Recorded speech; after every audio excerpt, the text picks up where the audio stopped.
Se preguntarán que por ahí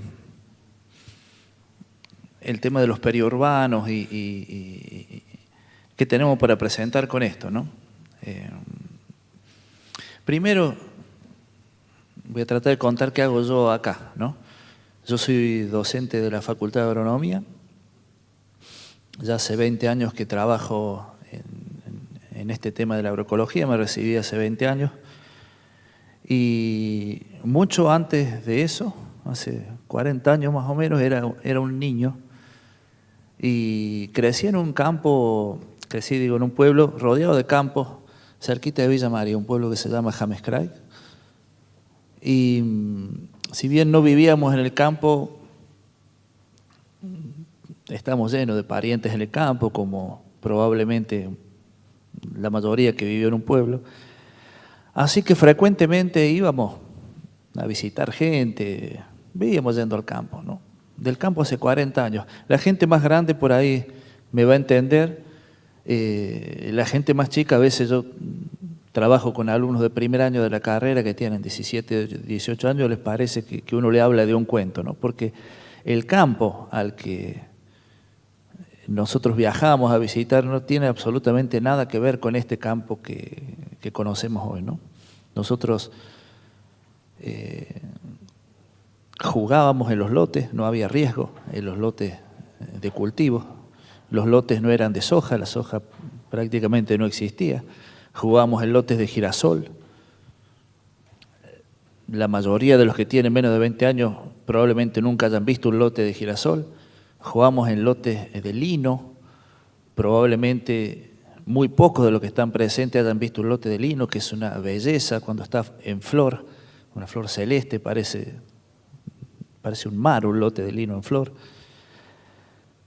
Había animales, había vacas, había patos, había gallinas. Las gallinas ponían huevos de muchos colores, hasta huevos verdes.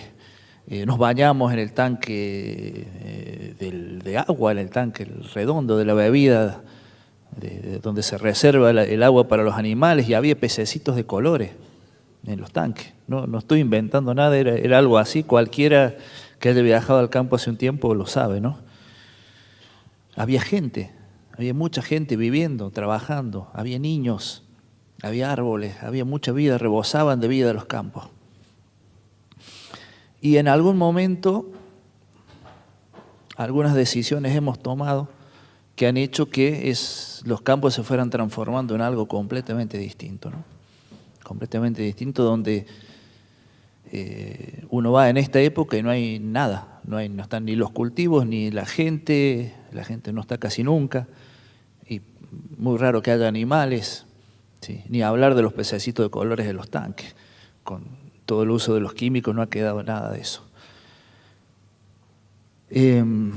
Bueno, puesto en ingeniero agrónomo varios años después, y en esta contradicción del campo que conocí y el campo con el que nos tocaba trabajar, debería decir que la agroecología es lo que más se parece a esos campos tan rebosantes de vida. Incluso uno podría pensar que los campos agroecológicos son campos tan vivos como aquellos, ¿no es cierto? No significa que la agroecología sea reproducir cosas que pasaron en el pasado, pero sí, como se dijo recién, tomar algunos conceptos, algunos criterios de cosas que han ocurrido, incorporar cosas nuevas y desarrollar nuevos modelos de producción agropecuaria. Voy a intentar concentrarme en lo que son los periurbanos, que son los espacios que rodean las ciudades, que son los más conflictivos. Voy a basar esta presentación, que espero, si me sale tal como lo tengo pensado, hacerla un poco más corta, para que hable un poco más Eduardo, que bueno, es muy interesante escucharlo. Y bueno, y explicar desde mi punto de vista qué aportes traería la agroecología a estos territorios que rodean las ciudades, que son, como decía, altamente conflictivos por una sencilla cuestión, que es que se convive los vecinos con la aplicación de fitosanitarios o de agroquímicos y es un hecho que ha generado muchos problemas. Eso, voy a contar una investigación que hice brevemente en mi tesis doctoral. Las tesis doctorales tienen su metodología, son bastante tediosas en eso, voy a tratar de hacerlo lo más ameno posible.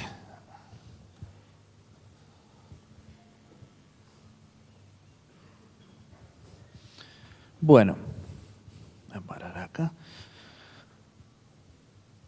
Brevemente, para introducir el tema de los periurbanos, por ahí, para el que no conoce, hay que explicar que la provincia de Córdoba, la ley 9164, regula la aplicación de agroquímicos y para mí es la madre de estos problemas, porque es una ley que si bien en su momento fue un avance, es una ley que tiene más de 10 años, fue un avance muy importante, es una ley que 10 años después se ha quedado bastante corta.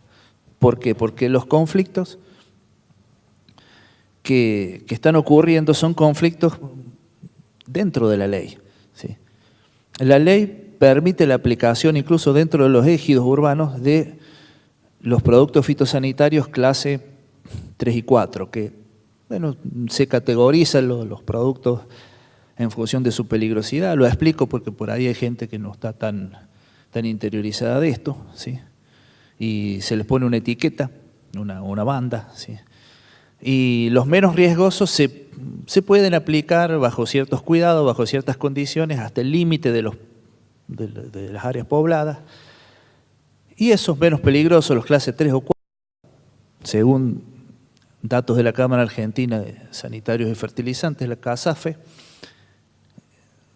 son casi el 90% de los productos que se usan. O sea que la ley permite la aplicación de casi todos los productos que se están usando, si ahí se ve, ¿sí? El 79% los banda verde, el 8% los banda azul, que son los clases 4 y 3. O sea, permite la convivencia de casas con pesticidas. ¿Sí? Eso ha traído muchísimos conflictos.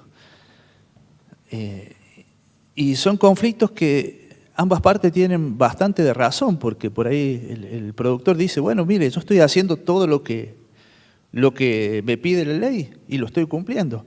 Y el vecino dice, sí, está bien, pero eso a mí no me alcanza, porque usted cuando echa un agroquímico al lado de mi ventana y se levanta un vientito, ese agroquímico, yo siento el olor y se me secan las plantas. Y trae problemas, incluso donde se han hecho relevamientos sanitarios se ha visto una incidencia alta de muchas enfermedades que a veces son importantes, ¿no? Algunos tipos de cáncer, algunas enfermedades como alergias, hay mucha investigación en esto, no me voy a detener tanto en esto. Pero bueno, eso ha llevado a que en la provincia de Córdoba haya 28 localidades, yo tengo contadas 28, hay estudios que cuentan un poco menos. Yo encontré 28 localidades que han ampliado el alcance de la ley. ¿Qué significa ampliar el alcance de una ley? Bueno, las leyes en materia de cuestiones ambientales son leyes de presupuestos mínimos, es decir, fijan pisos, pero los municipios dentro de su ejido, que es donde pueden regular, tienen la facultad de ampliar los alcances de esta ley. Entonces han prohibido la aplicación de agroquímicos, de todos, bueno, no todos los pueblos que están ahí, pero la mayoría ha prohibido la aplicación de todos los agroquímicos en cierta distancia, que son desde distancias muy cortas hasta 1500 metros, que es la ciudad de Altagracia, que es la que más distancia estableció desde las casas hasta la zona en que se puede aplicar. Son 28 ya, lo que demuestra que efectivamente la ley es bastante corta. ¿Sí? Es como que la realidad va superando el alcance de la ley. Sí. La pregunta que en mi caso me llevó a hacer la investigación es, ¿por qué en esas áreas que son rurales, que en algunos casos son de 1500 metros alrededor de los pueblos, y que son tierras productivas, y que está prohibida la aplicación de agroquímicos, ¿por qué no se hace agroecología? Porque cuando uno va y recorre esos lugares, no saben qué hacer con esas tierras. Hay casos que ha habido loteos, por ejemplo, hay casos en que no tuvieron la previsión de las ordenanzas, como el caso de San Francisco, por ejemplo. San Francisco fue la primera ciudad de la provincia de Córdoba que estableció un cinturón de resguardo ambiental, estableció un cinturón de 500 metros alrededor de la ciudad, pero no puso qué hacer con esas tierras. ¿Qué pasó? Se lotearon todas. Tierras que eran agrícolas, bueno, se vendieron a precio de metro cuadrado por urbanizar. ¿Qué pasó a lo largo de 10 años de esa ordenanza? El problema se trasladó 500 metros, ahora hay nuevos vecinos que están limitando con las aplicaciones agroquímicas, hubo que reformular la ordenanza. A veces los contextos, unos años más tarde, no son los mismos, el intendente es otro, la cuestión social es otra, la conflictividad a veces escaló, no es tan fácil modificar algunas ordenanzas o disposiciones. Entonces, la pregunta que me llevó a hacer esta investigación es, bueno, la inexistencia o la casi nula existencia de experiencias de agroecología en esa zona se debe a un problema de insustentabilidad, y ahí voy a explicar un poco mejor cómo lo trabajé. O sea, ¿qué pasa? ¿Por qué no hay experiencias de agroecología ahí? ¿Realmente no son viables las experiencias de agroecología? ¿O los problemas están en la última dimensión que establecí, que es la cuestión institucional?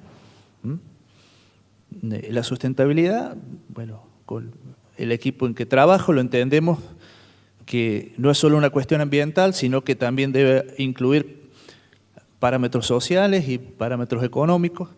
Y cuando uno hace una mirada más amplia, como la que estamos haciendo sobre una escala provincial, también la dimensión institucional. Bueno, medí todo eso, no importa. Usé indicadores, medí 24 cosas sobre 16 campos de toda la provincia de Córdoba que practican agroecología. Esos 16 campos, si tengo tiempo ahí vamos a ver algunas imágenes, practican la agroecología desde hace un tiempo y yo los elegí. Hay muchos más campos agroecológicos, pero yo le puse un tope de 300 hectáreas como máximo para que fueran situaciones que uno pudiera pensar en que puedan reproducirse en un periurbano. Sí, hay campos mucho más grandes. Sí. Hace poco hicimos un video con la gente del canal Unirío, en el que hay un campo, por ejemplo, de 4.200 hectáreas, orgánico, no usa agroquímicos hace cerca de 30 años. Pero bueno, esos no fueron incluidos.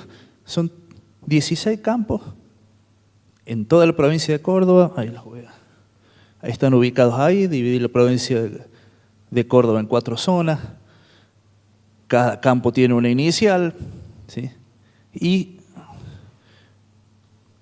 medí una serie de cuestiones ambientales, una serie de cuestiones socioculturales y otra serie de cuestiones productivo-económicas. 24 cuestiones en total que van desde, el riesgo de erosión, el uso de la energía, cuestiones muy ambientales, hasta la rentabilidad o la estabilidad económica. No importa demasiado, pero... Y lo llevé todo a una escala de valores categóricos, porque, en esta metodología se trabaja así, ¿no? Si no, es imposible sacar conclusiones con cosas tan distintas como la cobertura vegetal y un margen bruto económico. Entonces se lleva todo a una escala. En este caso usé, y disculpen que tengo que explicar un poco lo metodológico para que se entienda, una escala que va del 1 al 5, donde el 3 es el valor promedio zonal, por ejemplo, una rentabilidad promedio, y donde los valores superiores depende en cuánto supere al valor regional, sacará un 4 o sacará un 5, y si es menor, sacará un 2 o sacará un 1, y así uno le pone una calificación del 1 al 5 a todo y se puede sacar algunas conclusiones un poco más abarcativas. Eso es el trabajo en valores categóricos. Y ese trabajo sobre esos 24 indicadores, de esos 16 campos, lo cuento para que vean la dimensión que tiene todo esto, lo hice de manera estándar, o sea, le puse el mismo valor a todo. Luego lo hice de manera ponderada, es decir, a algunos indicadores le fui dando más valores que otros por considerarlos más importantes, y luego lo hice por clúster, es decir, por grupos. Dividí por un lado los ganaderos, por otro los hortícolas, por otro los agrícolas. Y en los 3 casos me dio prácticamente lo mismo, o sea que se puede hablar de conclusiones con bastante contundencia. Bueno, no importa. Después llevamos a esos gráficos, por ejemplo, que nos analizan la sustentabilidad de cada campo, ¿no? Pero, por ejemplo, el agrosistema M, que es un campo de alpacorral, si uno ve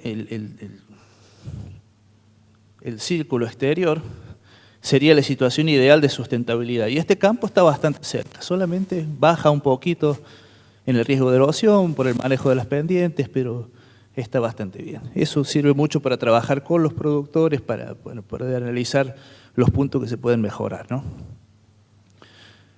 Pero los resultados, vamos a ver, de estos 16 campos, porque necesito explicar por qué ahí no está el problema. La sustentabilidad en promedio me da un promedio valor 4. O sea, comparado con esa cantidad de cosas, bajo esas 3 formas de analizarlo, ¿sí? Y teniendo en cuenta que los parámetros promedios zonales son de 3, el promedio de estos campos me dio de 4. Se me dio bastante más alto. El margen bruto por hectárea. Y ahí me dio un resultado que son sorprendentes, porque también es cierto que la agroecología tiene bastante prejuicio atrás. El prejuicio por ahí se origina del que no se conocen experiencias de agroecología, y hay algo bastante instalado, como es esto de que son campos que son menos rentables, o que son experiencias, bueno, casi un hobby, ¿sí?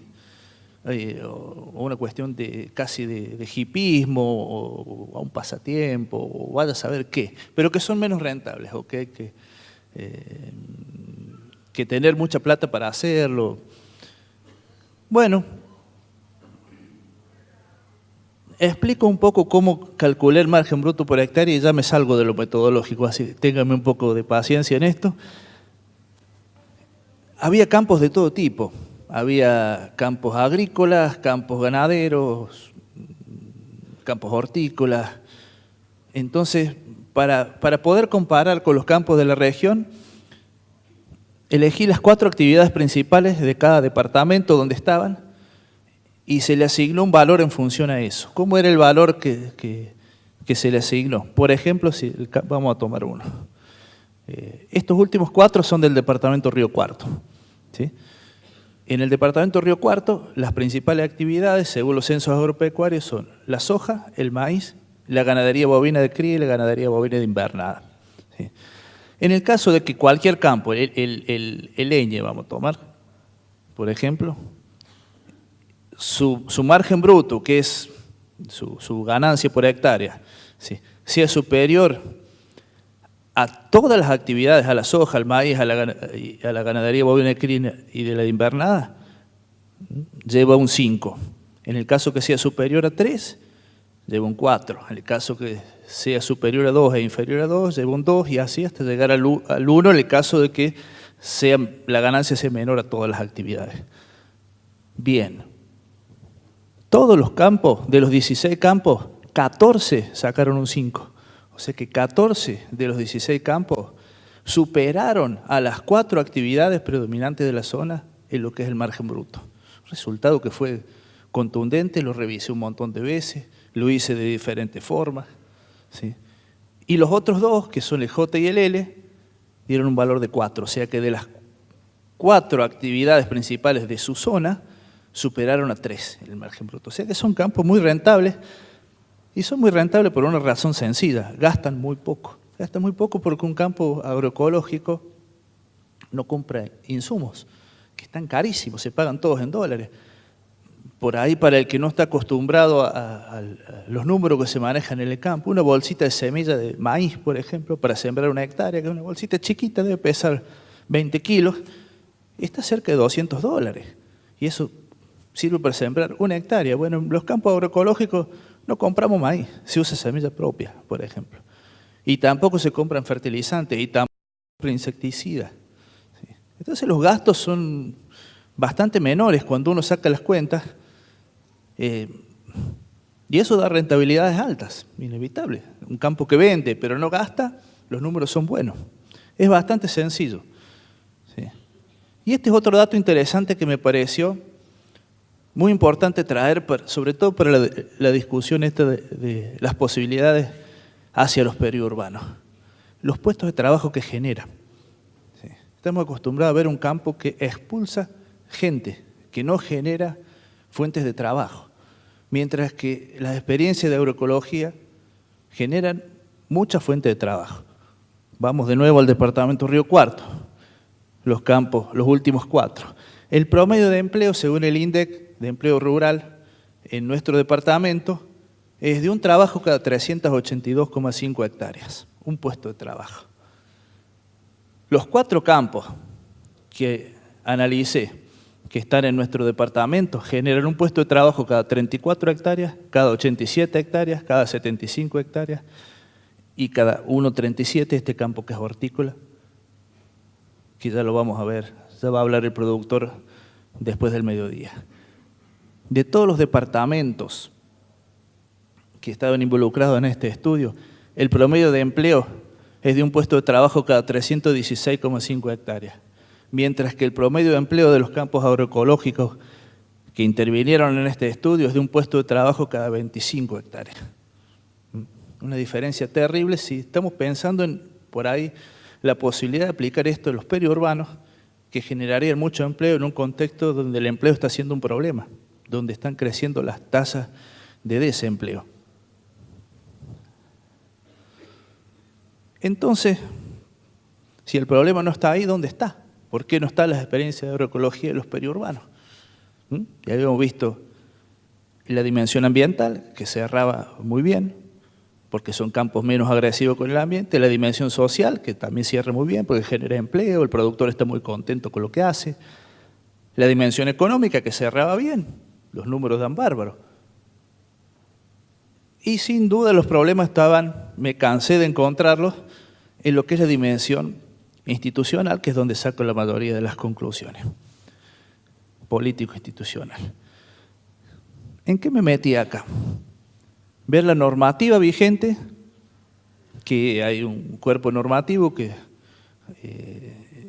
orienta la producción agroecológica, incluso hay leyes para eso, la presencia de programas, proyectos y áreas, que ahí la verdad que hay bastante poco.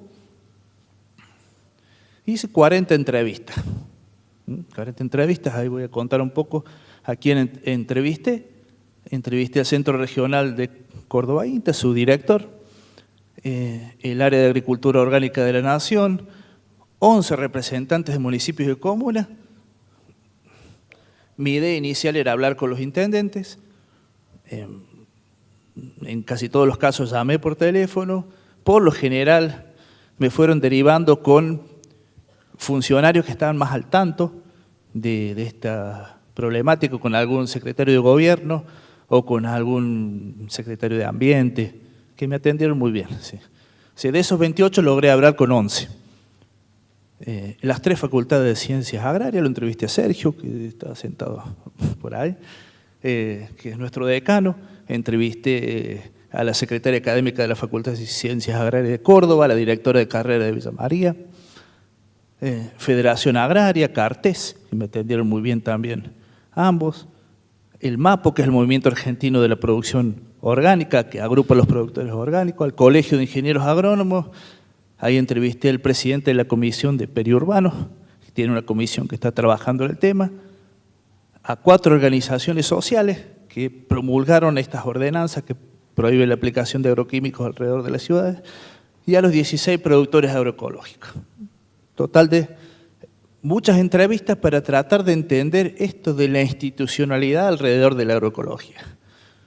Algunas conclusiones, para ser breve, se pudieron sacar. Sí. Si tuviera que resumir en unas pocas palabras, en una palabra tal vez sería la ausencia, sí, el principal problema. La agroecología no se conoce, sí, y a veces se conoce, pero se conoce mal, se conoce desde el prejuicio, se tiene una idea desde el prejuicio, desde lo que hablábamos recién. Y ese es un problema, ¿sí? Porque la mayoría de todos estos 40 entrevistados, la gran mayoría, no conocía ni una sola experiencia de agroecología, y eso que era gente bastante vinculada al sector agropecuario, he entrevistado dirigentes agropecuarios, intendentes de pueblos muy chicos que el campo está a 3 cuadras de la municipalidad, por ejemplo. ¿Sí? Se vive, como decía recién, en un entorno rural, por más que se vive en un pueblo. No se conocen demasiadas experiencias. En el Estado nacional y provincial encontré mucha ausencia, no hay programas, no hay proyectos. El PRODAO, que era el único programa nacional que se creó en 2008, se derogó en 2012. Hay algunos programas como el ProHuerta, por ejemplo, de INTA, pero estamos orientados hacia la producción de autoabasto, no hacia la producción agroecológica para la venta. Hay programas donde nos hemos apoyado, como el Cambio Rural, pero no es específico para agroecología, sino que es un programa que puede incluir agroecología, y allá vamos, como el programa de buenas prácticas, que también se pueden incluir experiencias agroecológicas, pero no hay un área de agroecología en los ministerios, en las secretarías. Logré hablar con el responsable del área de productos orgánicos de la Nación, que tampoco está nombrado para eso.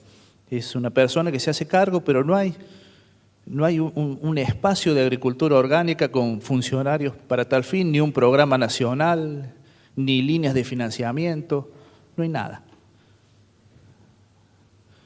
El INTA, que debe ser la institución en la que la agroecología tiene más presencia, porque incluso tiene unas redes de intercambio y de discusión de la agroecología, pero tenemos que tener en cuenta que de las 53 unidades experimentales que tiene el INTA en todo el país, en Córdoba hay 2, Manfredi y Marco Juárez, de esas 53 hay 6 módulos donde se practica agroecología. Módulos que son relativamente pequeños o no son la prioridad dentro de la institución, pero hay solo 6 de 53. Sí, o sea que a pesar de que el INTA es una de las instituciones donde más ha crecido, al menos la presencia de la agroecología en los debates, en las discusiones, todavía no tiene tanta presencia en lo que son programas específicos ni experimentación. Hay un instituto que es el CIPAF, para la pequeña agricultura familiar, en el que se experimentan cuestiones agroecológicas, pero tampoco es para la agroecología y puede incluir la agroecología. Los municipios y comunas, según lo que se puede observar, hacen lo que pueden, le han puesto mucho esfuerzo, desde mi punto de vista, al cumplimiento de esas ordenanzas, que les ha requerido un esfuerzo grande, que se han establecido prohibiciones de aplicación de agroquímicos, pero aún no ha podido resolver el uso de esas tierras, como explicábamos antes, ¿no?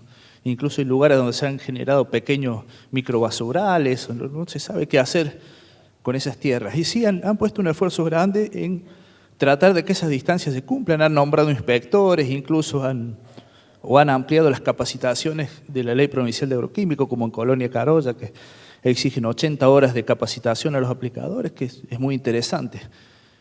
Pero es como que hasta ahí se ha llegado y ya lleva un esfuerzo muy grande, ¿no? Hay que tener en cuenta que son debates que son muy difíciles de dar en los pueblos, donde por lo general se llega por situaciones de conflicto. A veces se deja escalar demasiado esas situaciones de conflicto, pues son todos vecinos. Lo que yo pude ver es que en las ciudades donde el intendente tuvo más muñeca para manejar esto, como Oncativo o Villa María, por ejemplo, donde sentó las partes, se habló a tiempo, no hubo prácticamente conflicto, hubo acuerdos. En Oncativo ni siquiera hay ordenanza, hay un acuerdo entre los vecinos y los productores vecinos, firmaron tipo acta y listo, y eso funciona.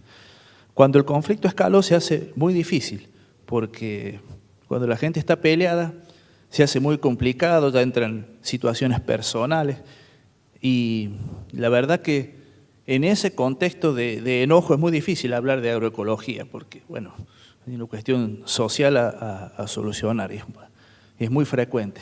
Lo ideal sería no llegar a todo eso, ¿no? Encontrar herramientas de consenso para seguir produciendo en esas tierras porque realmente se puede. La Facultad de Ciencias Agrarias. También encontré que hay poca presencia de la agroecología. No digo nula, porque hay algunas materias optativas, estamos dando nosotros una materia optativa En Córdoba hay algunas cátedras que intentan algo, hacen algunos viajes, hay una línea dentro de las 10 líneas de profundización al final que incluye la agroecología. En Villa María hicieron un plan nuevo de estudios que han puesto una materia que es ecología agraria, que no es agroecología, es más básica, pero bueno, se están haciendo intentos, pero uno ve que no tiene demasiada presencia todavía ni en la formación de grado, ni en los posgrados. Quien quiere formarse en agroecología en posgrado tiene que hacer una especialización en la Universidad de La Matanza y bueno, en Córdoba todavía no hay demasiado, lo digo con sentido de autocrítica porque yo soy parte de eso también. Tampoco hemos propuesto, no hemos tenido la capacidad de trabajo para proponer un trayecto de posgrado, aunque sea en eso, ¿no? Y en el grado tampoco, no hay demasiado. La única facultad que tiene agroecología como materia es La Plata. Algo se discute, algunas cátedras hacen viajes a campos agroecológicos, se ha avanzado mucho a lo que era tiempo atrás, pero todavía es algo muy en segundo plano. Las organizaciones rurales tampoco lo ven, si bien con los dirigentes que hablé se mostraron muy interesados y tienen un concepto positivo de esto. También es cierto que no conocen experiencias de agroecología y no generan en sus instituciones formación para los productores. Estas charlas, por ejemplo, que bien se podrían hacer desde los gremios rurales, parece no estar en las prioridades de la agenda. Bueno, por último, porque ya debo andar, ¿sí?, con el tiempo medio justo. No quería terminar esto sin mostrar algunas fotos de esa belleza de los campos que yo les dije que me hace acordar tanto los campos que recorría cuando era niño. Y pensar que qué bueno que sería que toda esta productividad y esta belleza, esta propuesta tan sana ambientalmente y tan generadora de empleo pudiera realmente aplicarse a los periurbanos si es que desde las distintas entidades que representamos el Estado, movilizamos las cosas que debemos movilizar, que ese creo que es el desafío, ¿no? Bueno, este es el campo de Willy y Laura, que vi que entraron allá, que les quería mostrar lo bello que es nada más, que está acá en Río Cuarto. Ellos le contarán después de su campo. No puse todos, puse algunas fotos nada más, me van a perdonar. Algunos productores que no están acá. El buen vivir en Alpacorral, un campo que integra ganadería bajo monte, que se puede hacer y de lo más bien, con apicultura y frutihorticultura. Pueblo Mampa en Villa María, que también integra el bosque autóctono con algunos lotes agrícolas y algo de huerta, algo de huerta, tienen 3 huertas muy interesantes. Existir en el Cinturón Verde de Córdoba, pionero en la producción de papa, pero también productor de trigo, centeno, ajo y otros cultivos. Inambú, una granja frutihortícola en Villa General Belgrano. Malqui en Amboy, ahí cerquita en el Valle de Calamuchita, otra granja frutihortícola con un tambo en la sierra. Pensado, uno que tiene pensado el tambo para los pastos de las llanuras. Bueno, ellos se los arreglaron para hacer un tambo con vaca jersey, que es una raza más rústica, en las montañas. Aloe en Las Tapias, el valle de Tras la Sierra, un campo hortícola con un almacén sobre la ruta, muy bonito, muy interesante. Leandro, en Rapachián y en Inriville, campo ganadero donde las cosechadoras son los animales. Estoy hablando de experiencias que nos rodean, ¿eh? Ahí ven cerdos, por ejemplo, cosechando el maíz. No pasa una cosechadora a levantar el maíz, sino que el cerdo es el que hace ese trabajo y a su vez el cerdo no vive confinado. No, por ahí no todos están al tanto de cómo se crían los animales, pero hay cerdos que en la mayoría de los criaderos no caminan en toda su vida, no hacen 2 pasos en toda su vida, ¿sí? Bueno, evidentemente las razas son otras y el manejo es otro.